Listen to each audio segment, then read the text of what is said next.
And so would you like to start, Rosalie, or would you start, Eugene? I can start. Lady's choice. What if the lady has trouble making decisions? What if she's a Gemini? Well, then you just say,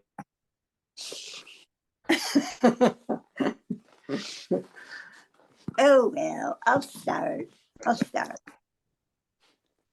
I'm an upstart. Can't we start at a better place and just Minta all of a sudden? I could go back a paragraph or two. Yeah, even to see that we're the Westerners. Okay. Baba told Mani to demonstrate an Indian dance, which he did while a small chorus sang. Mani also acted a short play about a school teacher whose spectacles are perched precipitously on the tip of her nose. As there were men present during most of the program, however, Mehera went upstairs. Dolly went with her to keep her company. Afterwards, at 8 p.m., the Westerners returned to their hotel in Bombay. The Westerners had been looking forward to meeting the Eastern Gopis, especially Mehera, and they were not disappointed. Here are a few of their recollections of that first meeting. Minta, I thought Mehera was very beautiful when we first met. Absolutely lovely. She absolutely adored Baba. You felt that Baba was her life, absolutely her life. All of them, really, including the men. They had no will of their own. It was whatever Baba wanted. If I was jealous, I don't remember it. I wouldn't have wanted her role. I needed a different sort of life. I think my sister, Delia de Leon, and others who went to live in India later found it a bit difficult. Mani was sweet and very lively. Delia, Mehera was in strict seclusion when we first met her in Kandavli. She was not allowed to take part in many of the activities. We had first heard of Mehera during the holiday in Italy in 1932 at Via Fiorenze, Santa Margherita. Baba told us of the Indian gopis and the special role of Mehera, of how beautiful she was and what she meant to him. So we were prepared. He told us that there was a special woman in India. Wait a minute, I got distracted. There was a special woman in India, and that she was one of the group of gopis, that she played the sort of part to him as Radha did to Krishna. There was always a special woman in the life of each avatar who represented, in a way, the feminine side of the avatar. When we saw Mehera in India, we realized she was just as beautiful as Baba had said. She had this marvelous bone structure and beautiful eyes. Her hair was jet black, very long and shiny. Mehera was very sweet and gracious. One always thought Mehera was something special. You only had to look at her to realize that. Even though she might seem shy, She always had this inner dignity in a way. She knew her role. Yeah, true. Gradually, of course, as time went on, as she had more of this special training from Baba, she assumed more authority within life in the ashram. Obviously, there was no question about it. They all deferred to Mehera. Baba had made it plain who she was. You felt that she accepted that role. She knew who she was and what Baba wanted from her. I never felt jealous of Mehera. I felt jealous of others, though. Until I saw Mehera, I found it difficult to understand, as we were Kimho. And Baba had told us we were his, quotes, heart, end quotes. So how did she fit in? It was a bit difficult, but when it was explained to me that each avatar and perfect master has this woman by his side, then I understood. Some say that Mehera represents Maya to Baba. Others say she represents his feminine aspect. And spiritually, he works on all femininity through her. Certainly, he has always said that while others are very near and dear to him in varying degrees, she is the chosen one.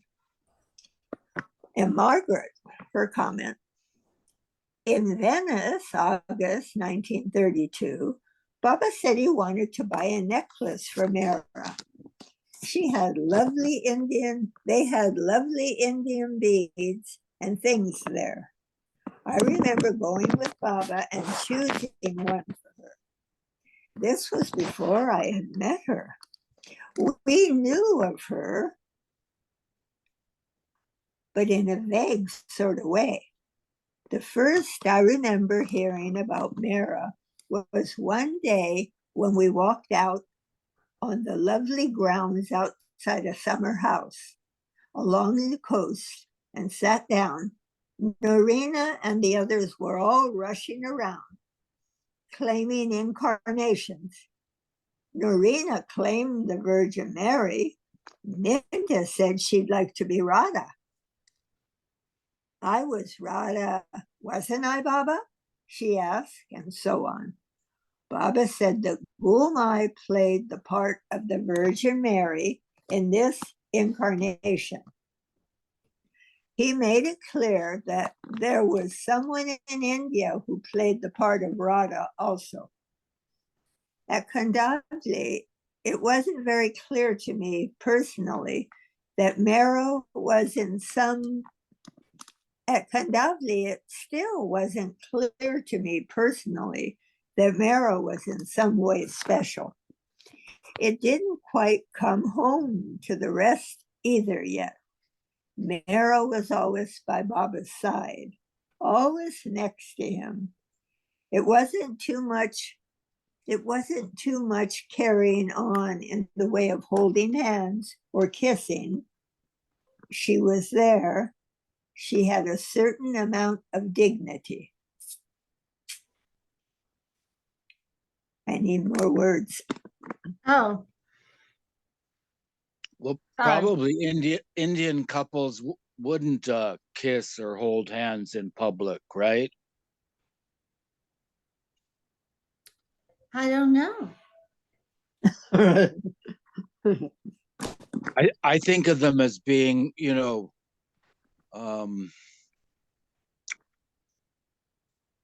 very conservative.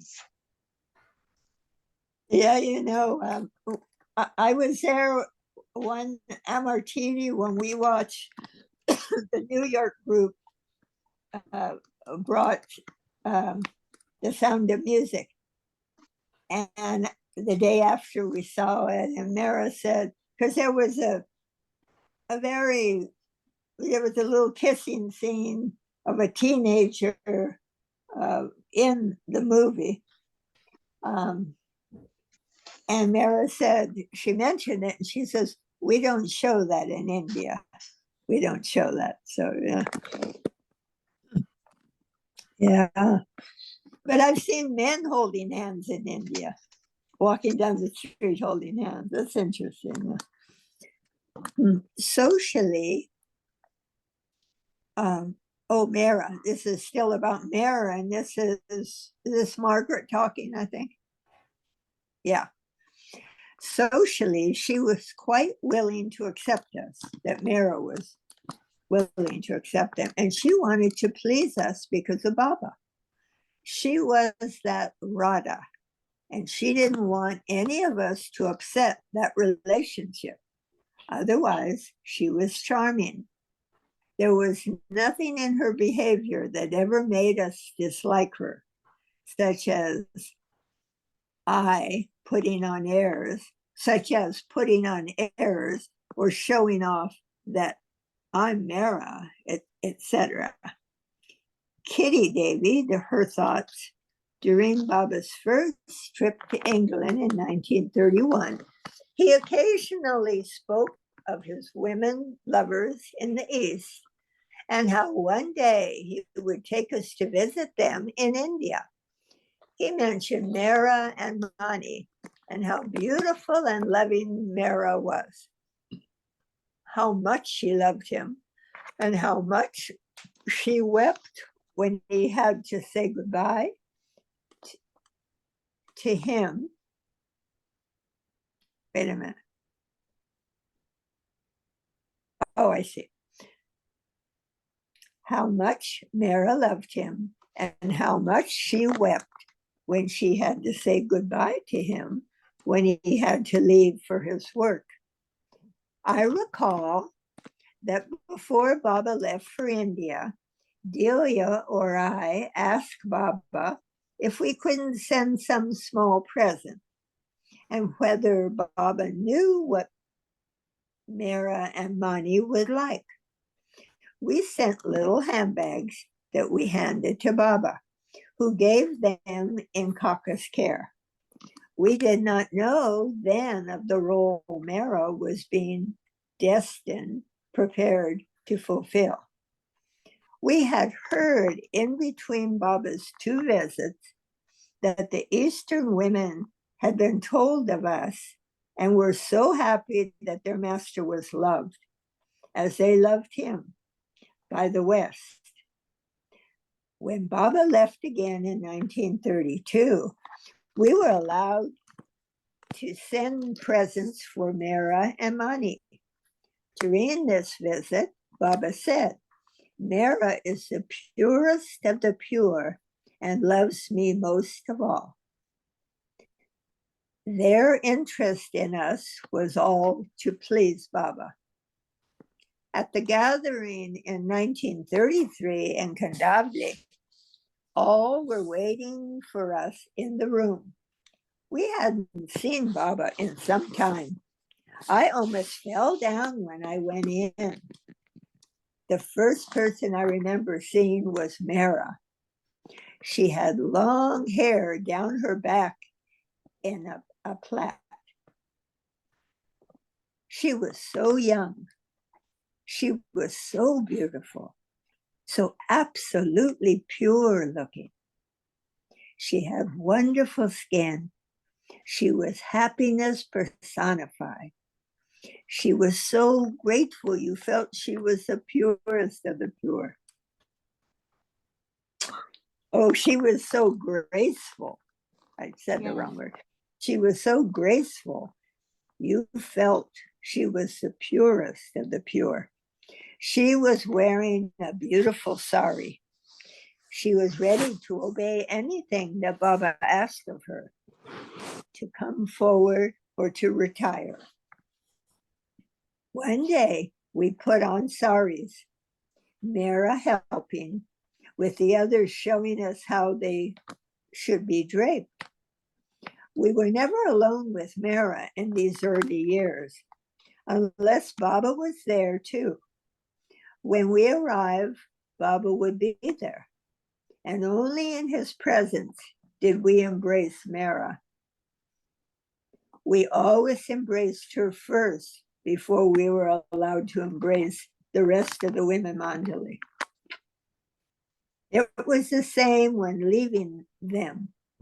Baba would call Mehera first, and we would say goodbye and embrace her, always in front of him. On the first day during the short concert, Mehera remained upstairs with Dolly, although she never for a moment wanted to be separated from Baba when he was present. That order for her must have been hard to keep.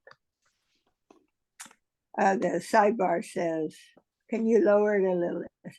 Walu gave Audrey her 9-yard wedding sari. Audrey was the only one who wore this longer kind.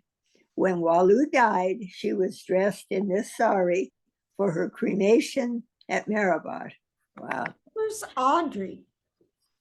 Audrey is a part of Kimco. Oh, I can't remember her last name, but she's part of that Kimco, the British group. Let's see. Baba guarded Mehera as no one else could have done. And always you felt that his one interest was to make her happy. Wherever we went, it was, will Mehera enjoy it? And we realized she was the special one.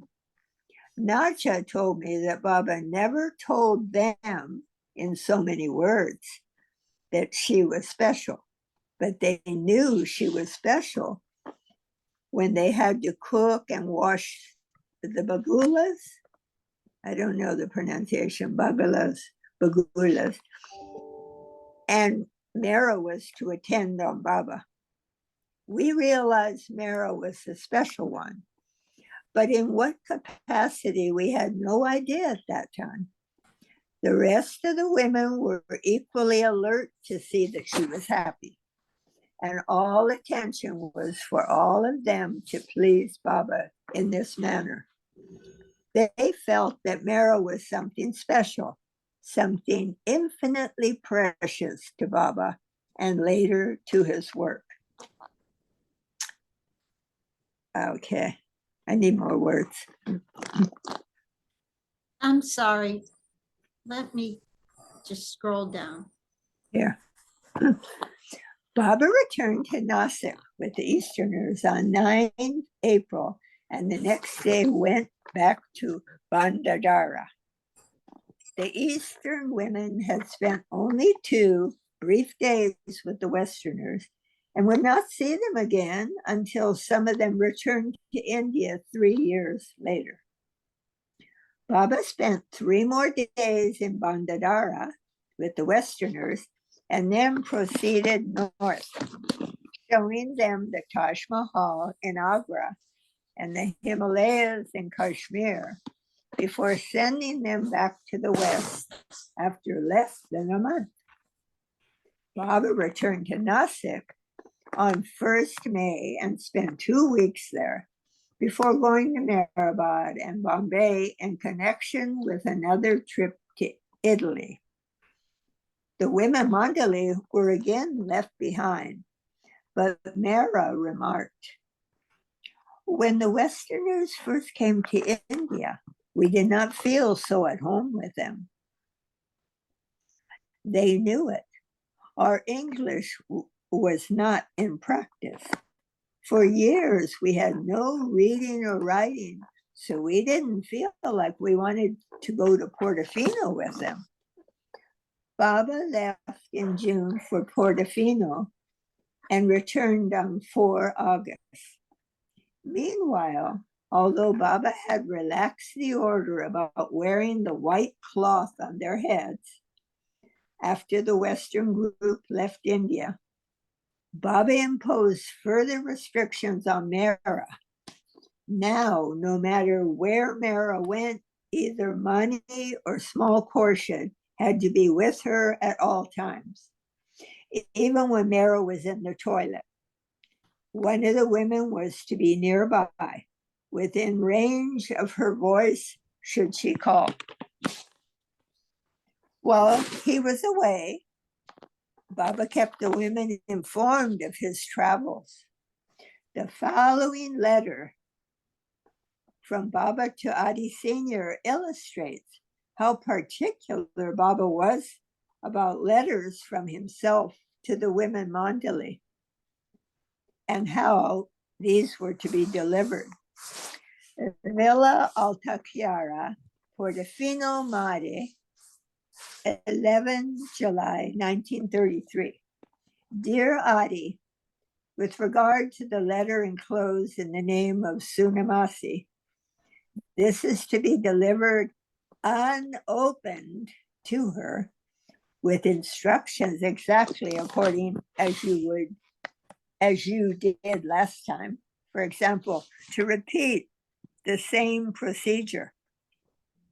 You, Adi, to give the letter unopened to sailor's wife, Naja, with instructions to go to the ladies' quarters, call Sunamasi aside and hand over the letter to Sunamasi, not to mention your name, but to say it has come from me.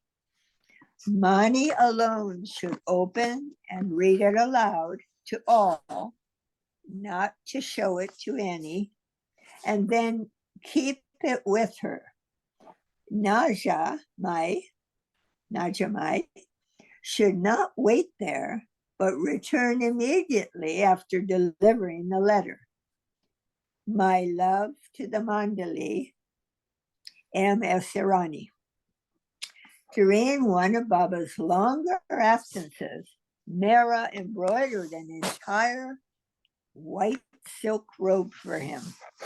The robe was started in Nasik and finished at Meherabad. Using carbon paper, Mehera first traced the design onto a net-like material.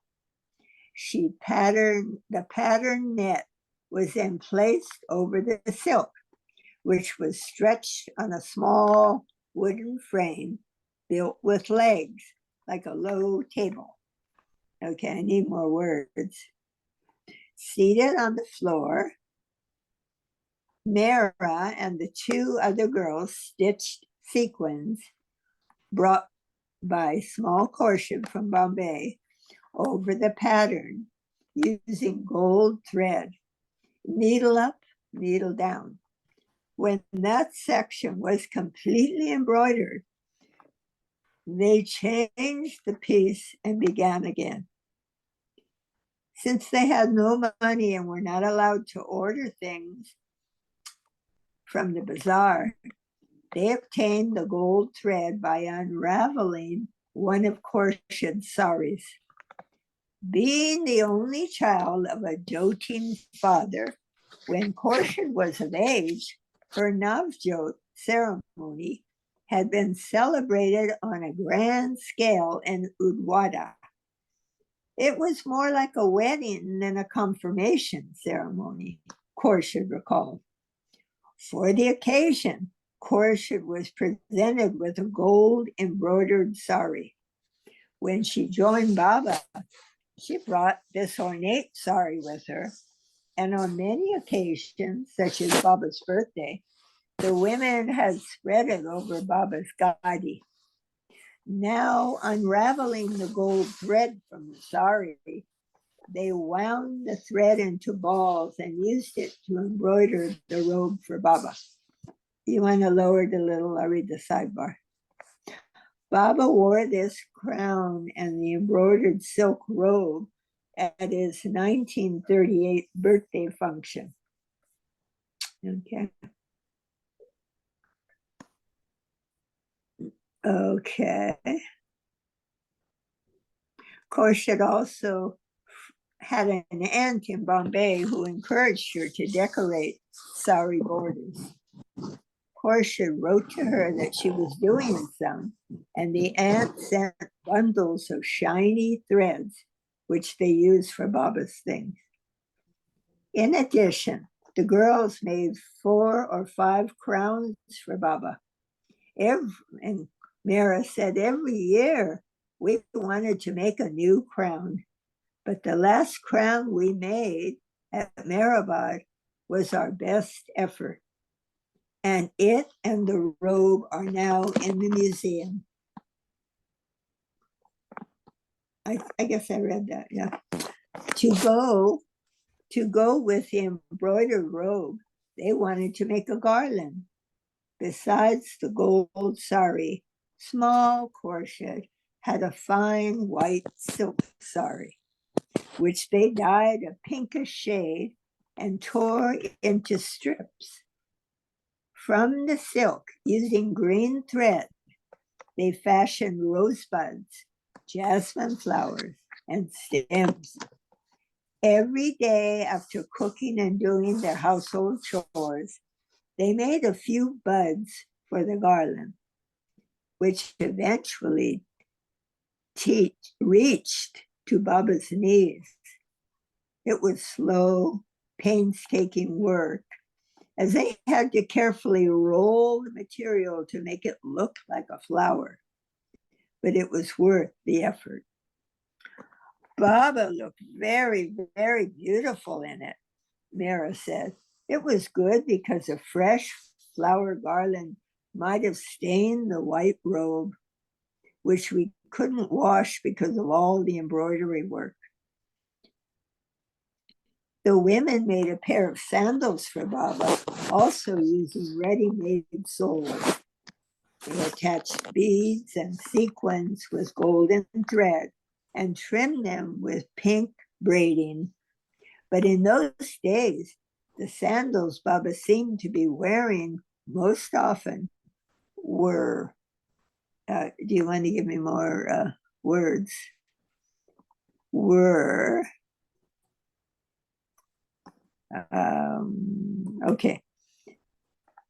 Okay, but in those days, the sandals Baba seemed to be wearing most often were winged ones. At the end of September 1933, he was off again, this time for Venice, and he did not return until 14th November. While in London, Baba met several new lovers who would play prominent roles in his later work. William Duncan, Nani Gailey, and her daughter Rano. Nani and Rano had been expecting to meet Baba in New York, but when his plans changed, their close friend, Ruano Bogoslav, cabled them to come to London. More words, please. Baba made Nani, Rano, and Ruano promise to come to India for his birthday in February, though they were apparently new. They did not hesitate and agreed at once. Oh, there's what they made. Wow. Yeah, it's beautiful. Yeah, it's in the museum. Yeah. Baba with Wow. Mehera and Mani. Yeah. See how dark Mani is there? Before her skin changed, because that disease.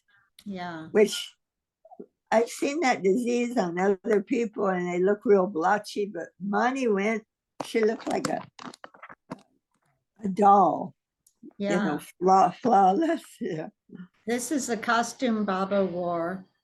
Wow. Crown, garland, and robe made by Mehera, Khorshid, and Mani. Can you lower it again? Can I see it? Oh, God. Wow. Amazing, huh? Ooh.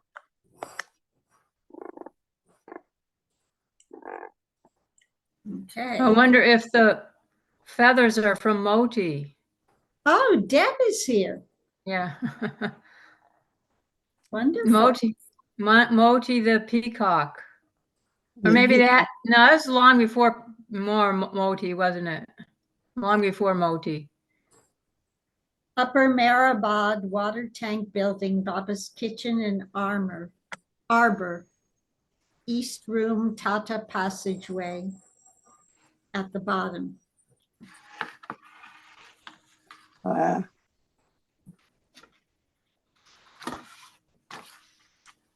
Deb, would you like to read?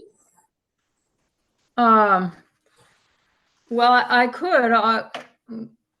Yeah, I could read. Okay. Okay.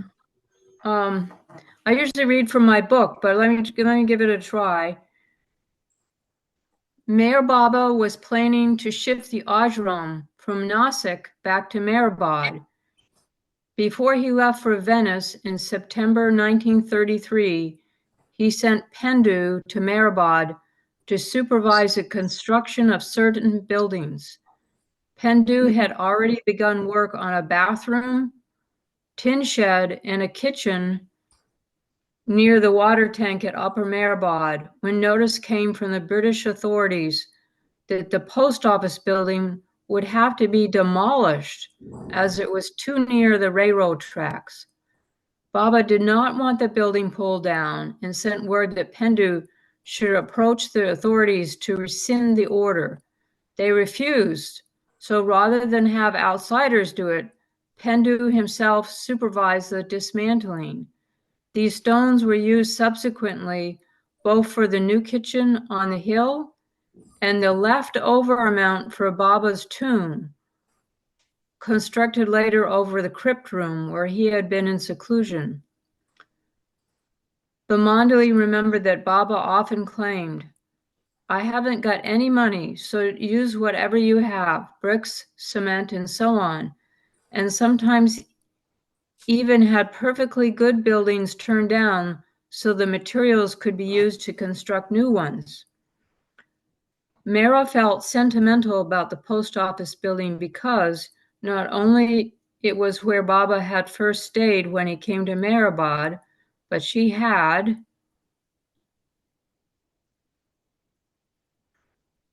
seen Baba there at close quarters for the first time. Moreover, she had first combed Baba's hair there. Baba had given her a ring in that room, and it was the last place where she heard Baba speak, so it held precious memories.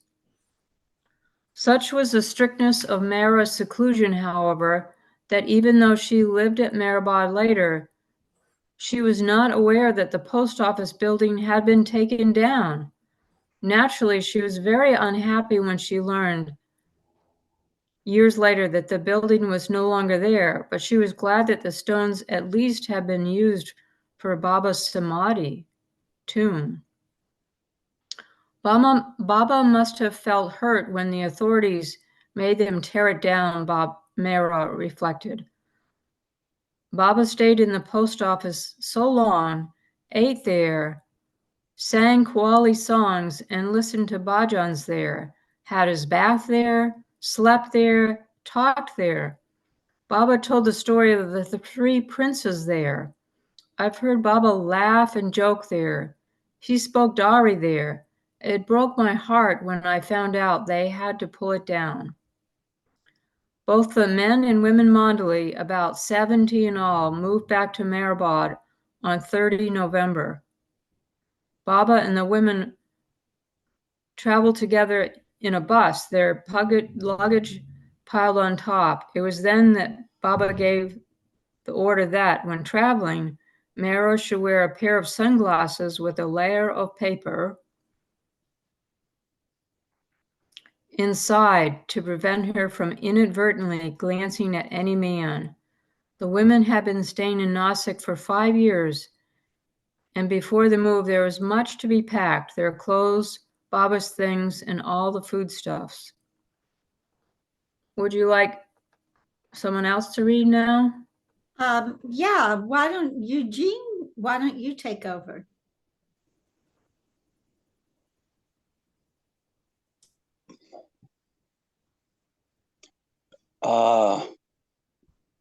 We were going crazy, Mehra remembered.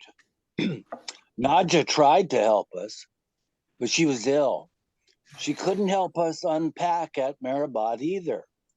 She went to bed for 2 days and didn't get up. Khorshid and I had to cook our food as well as Baba's. Naja was diagnosed as having jaundice and did not improve, even though Baba placed her on a special diet.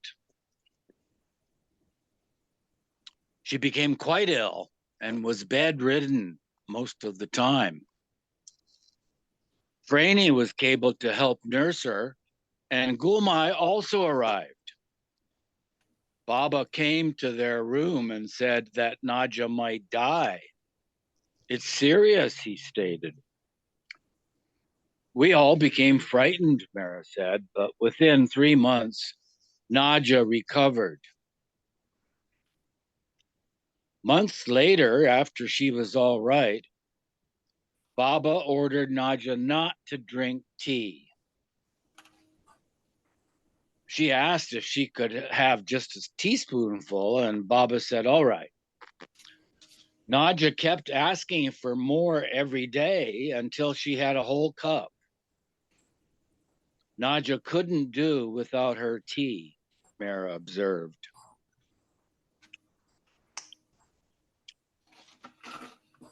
Was Naja the one that Baba said earlier in the reading said was going to die?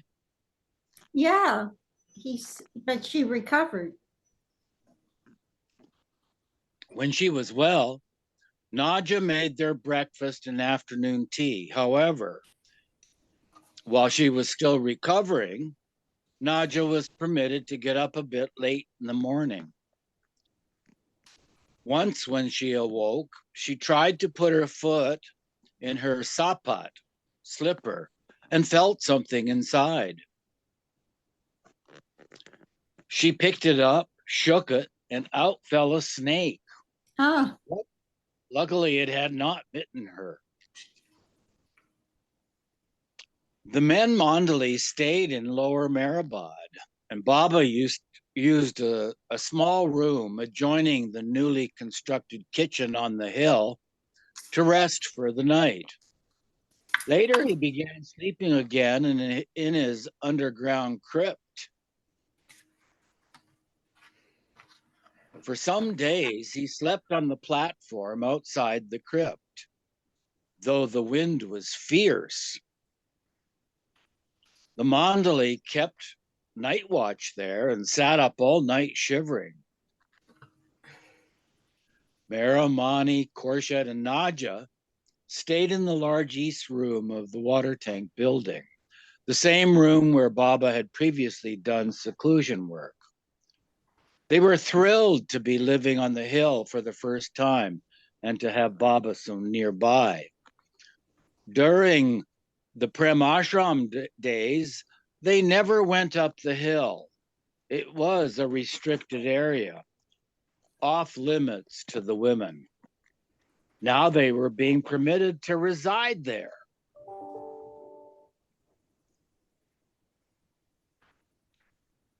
We were so happy to move to Upper Meherabad from Nasik, Mehera recalled, because we knew that Baba had stayed there with the children during the Prem Ashram time. We had no idea we would ever get the chance to live on the hill with Baba. Baba brought us and showed us our room, which contained only our iron cots and trunks.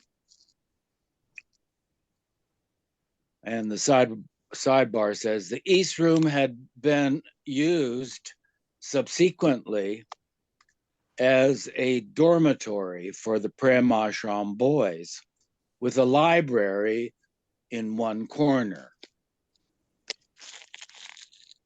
Mani remembered,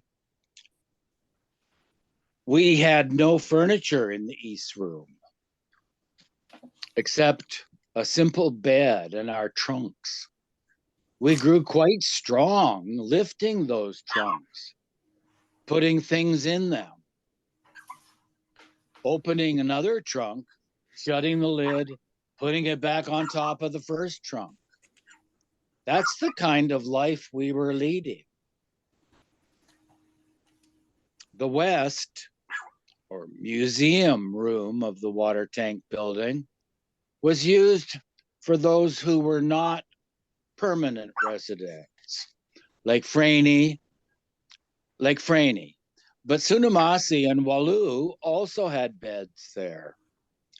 Gulmai had a bed in a smaller room, now the library, but was not a full-time member of the ashram, as she wished to visit her family occasionally. Daulat Mai had stayed in Nasik to help Franey manage the household and look after her children. Some elderly person always stayed with the girls, such as Khorshed's mother, Sunamasi, who kept watch by the gate, and later Vishnu's mother, Kakubai, joined her. Gulmai's daughter, Dolly, however, was not with them, even though she had lived in the ashram previously for many years. With Naja being sick so often, the women had found her a great help.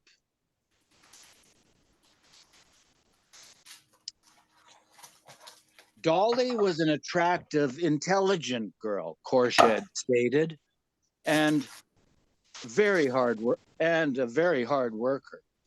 She had a strong physique, so we used to call her to lift the huge bagulas from the fire.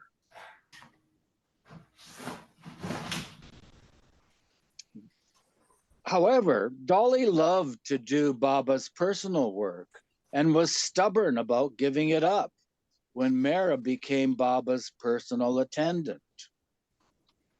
Once, Baba slapped her because of her obstinacy. Dolly was stunned, and after that, became increasingly unbalanced.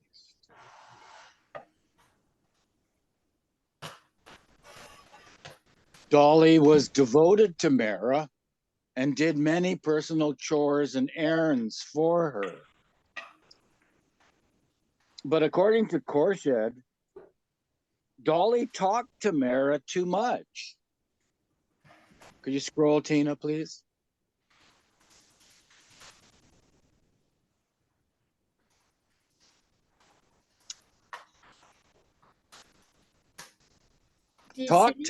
Dolly talked to Mehera too much, according to Khorshed, and about things that Baba did not wish Mehera to hear. In Nasik, Baba had ordered Dolly not to speak with Mehera at all. After the order was given, Dolly refused to eat and generally became a bother to the other women.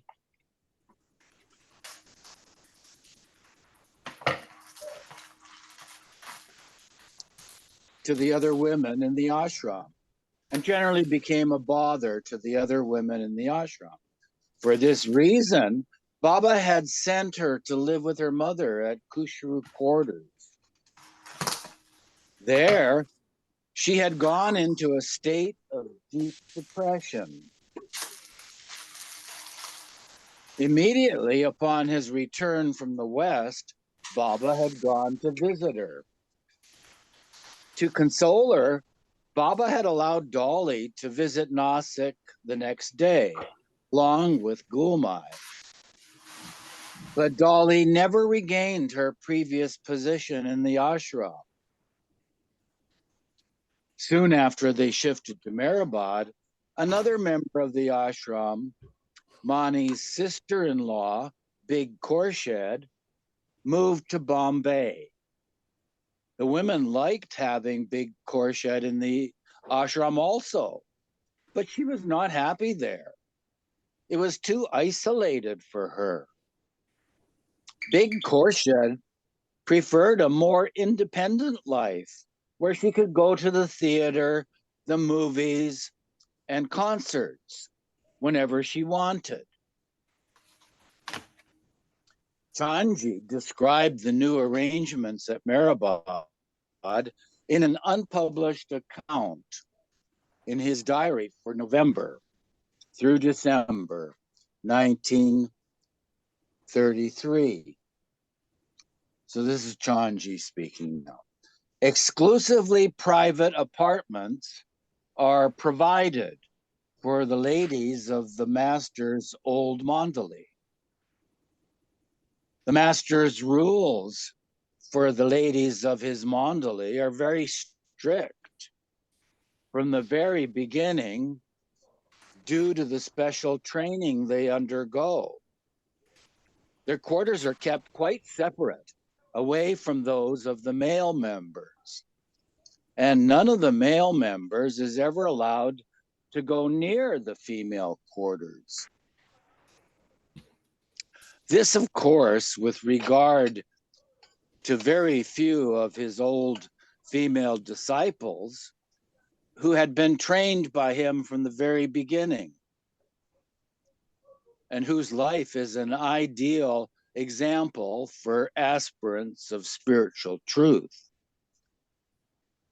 This should never be taken to mean that the master has no confidence in his disciples, so as not to allow the members of the opposite sex to mix with the females, nor does it at all mean that he advocates purdah system for the ladies. But as explained above, it is due to special training for a selected few whom he wishes to train and prepare as ideals of womanhood for the world to admire and adore. The sidebar says, purdah is the practice found in many parts of India and the Middle East of women not allowing their faces to be seen by male strangers, by wearing a covering over their faces in public. Back to the regular text. These are the ladies of his mandali who have different codes of training. One, Daulat Mai, is observing silence for years and is living on milk, though she lives with her family in a city, Nasik. There's another, Fraini Masi, who is in seclusion in a hut where none is allowed to go. There's a third one, Kakubai, who lives in the same quarters with a male, her son Vishnu, though in a separate room, and is given the special duty of cooking for male members only. One old lady, Gulmai, is a dear, motherly soul and is treated by the master as his spiritual mother, which she really is. She always moves with the master up and down the hill, the only lady to have the privilege of mixing with both sexes. There are others who are busy cooking and living with their families. Adi Sr. commented that although the men and women were completely separate at Meherabad, there was always a tussle between upper and lower Meherabad. Baba wanted things for the women and things to be done for upper Meherabad. Pendu would fight for lower Meherabad. Padri would follow Pendu, and Vishnu would be in the middle, appeasing both sides. Even later at Meherabad, it was the women versus the men. Even later at Meherazad, it was the women versus the men. Kakabaria knew Baba favored the women's side, so he would stick up for the women. The schedule in the ashram called for the women to go to bed around 9:30 or 10 p.m. And every night, Mani locked the door of the east room from inside, bolted and padlocked it. Nobody can get in and nobody can get out. Baba was up at 4 or 5 a.m., but he never went to the east room first. Instead, he went to the kitchen with one of the men mandali, where Sunamasi met him. Then he told her to call the others. After the mandali member left, the women came to the kitchen. Baba did not eat breakfast then, but drank only 1 cup of tea in the morning with the women. He also washed his face and shaved in the kitchen. Mehera attended to all of Baba's personal needs, and Mani stood nearby to assist. To wash his face, Baba stood near the Moori, a bricked off corner where there was a drain. So it could be Moori too. Mehera poured the water, no running water then, and handed him the soap, towel, and razor. Baba shaved holding a safety razor in one hand and an oval mirror with a wooden handle in the other. Sometimes he told Mehera to hold the mirror while he shaved, but mostly he held it himself. Sidebar says, usually Baba used Gillette razor blades. He brushed his teeth with 4 hands tooth powder, later 4 hands toothpaste, either with a toothbrush or his finger. The mirror which Baba used while shaving had come in our trunk when we first joined the ashram from Pune, Mehera noted. It, along with a silver comb and brush, was one of my mother's wedding presents. I am so glad it was from our house. The back of the mirror, which was removable and taken off when Baba used it, was made entirely of silver, with tiny raised designs of little elephants in the middle. It had a wooden frame around the glass. Could you scroll a bit more, Teen? The comb was silver along its edge and had a silver cover. It was very pretty, but Baba gave it away. The brush was also of silver and very soft and nice. I still use it. There was a small silver tray to keep on your dressing table and 4 little silver vases.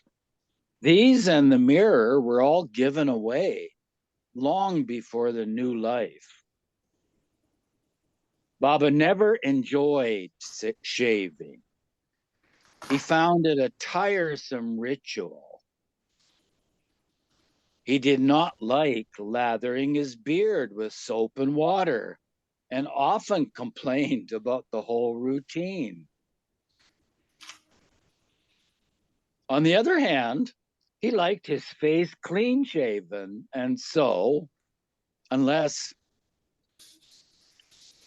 he was out on a musk trip, Baba shaved every day. After shaving, he felt to see whether his face was smooth. If not, he asked for the razor back and did it again until it was. When he finished, Mehera sometimes placed her cheek next to Baba's to feel how smooth it was. Then, at around 8, Baba left for Lower Meherabad and returned around 11 o'clock for lunch with the women. As mentioned, Sunamasi and Vishnu's mother, Kaku, in turns, were the gatekeepers at Upper Meherabad and sat stationed outside to ensure that no one came inside their compound. The only outsider who ever entered their gate on a regular basis was the toilet sweeper. The toilets on the hill were the same type they had used at Lower Meherabad. Iron boxes that the sweeper cleaned daily. The sidebar says, Baba's toilet was separate and cleaned by Sunamasi every day.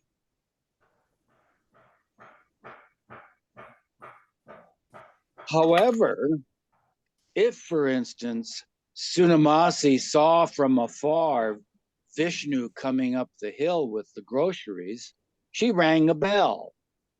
The moment the bell rang, if Mehera and Mani were outside, they were to go inside and close the door so that they had neither the sight nor the sound of a man.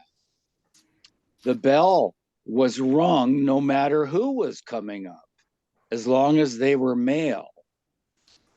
The milkman, a workman, or the men mandali, the men mandali. Moreover, inside their room, Mani had instructions to play the sitar to mask the sound of the men's voices.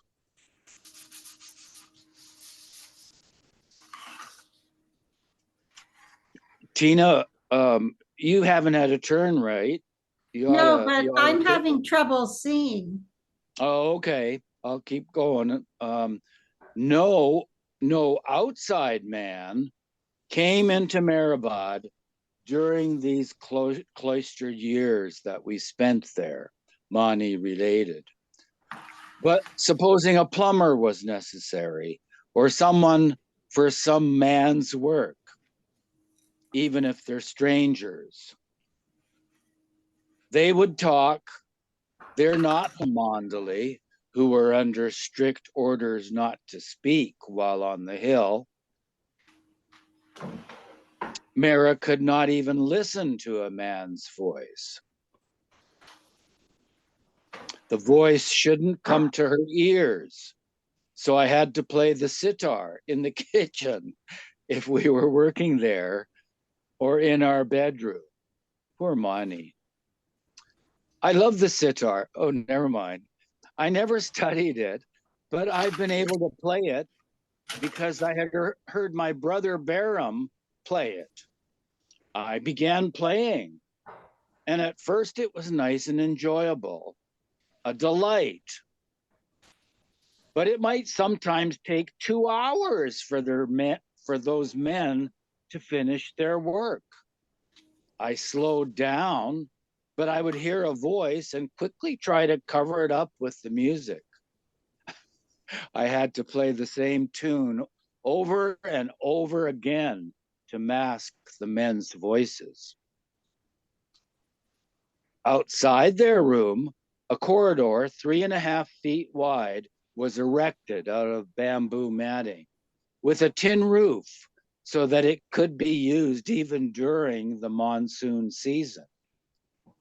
This enclosed passageway served a dual purpose, mainly to shield the women from the sun and heat as they walked back and forth from their room to the kitchen, but also to maintain strict privacy so that Mehera could not see out or be seen. She was never even to glimpse a man from afar. such as someone working in the fields. And every precaution was taken so that he would not see her. I think we'll stop here. Okay, that's the top of page 272. Yeah, I noted that. Awesome. I don't know how to turn off the recording. Well, there should be a button there.